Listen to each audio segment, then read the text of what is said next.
Hello everyone, সবাই কেমন আছেন? আশা করছি সবাই খুব ভালো আছেন, সুস্থ আছেন। আর আমরা সকলে খুবই ভালো রয়েছি। আর দিনটা ছিল 6ই বৈশাখ। আর জানেন তো, আজকে আমরা রয়েছি মামাবাড়িতে।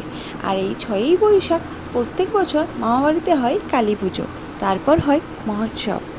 যেহেতু এই পুজোটা মামাবাড়িতে অনেক বছর ধরেই হয়, তার জন্য কিন্তু সবাই এই 3টে দিনের অপেক্ষায় থাকে, সারা বছর না এলেও চলে। আর জানেন তো, জ্ঞান হওয়ার পর থেকে আজ পর্যন্ত মাত্র 3টে বছর যেতে পারিনি। সেটা হচ্ছে, আপনারা অনেকেই জানেন যে আমি আলিপুরদুয়ার থাকি, যার কারণে বাড়িতে থাকতে পারিনি এই টাইমটায়। তো এবার যখন আছি, আপনাদের সাথে আমি সমস্ত কিছু শেয়ার করার চেষ্টা করব। সো পুরো ভিডিওটা দেখবেন, আই হোপ আপনাদের অনেক ভালো লাগবে।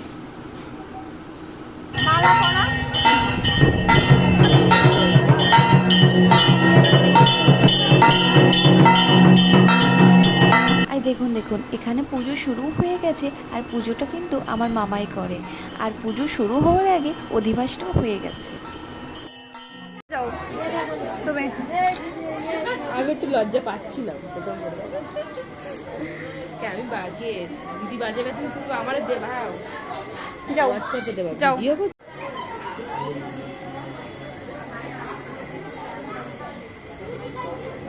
ব্লগের জন্য নাকি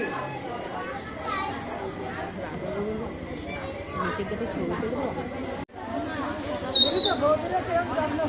আর এখন সময় হয়ে গেছে 12টা। আর এখন আমরা রাতের খাবারটা খেতে এসে, খাওয়া হয়ে গেলে ওখানে গিয়ে পুজো দেখব। সো আজকের ভিডিওটা এই পর্যন্ত, টাটা। সুবর্ণা।